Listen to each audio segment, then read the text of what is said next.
Introduction to Saramali Tools. Today we are going to introduce you to the air pressure brake and clutch bleeder valve system set kit. A professional pneumatic solution designed to make brake and clutch fluid bleeding faster, cleaner, and more efficient. In a traditional brake bleeding process, you need two people, one pumping the brake pedal repeatedly and another opening and closing the bleed valve.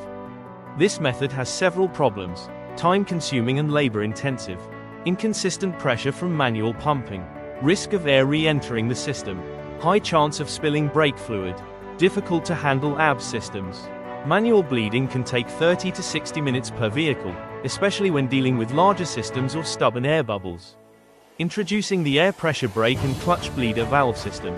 This machine is powered by compressed air with a working pressure range of 10 to 40 psi, delivering stable and controlled fluid flow throughout the bleeding process. No more pedal pumping, no more second technician, no more inconsistent pressure.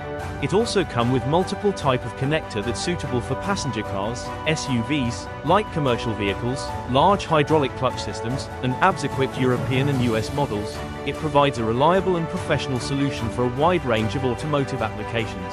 If you regularly service brake or clutch systems, this air pressure brake and clutch bleeder valve system is a must-have workshop upgrade.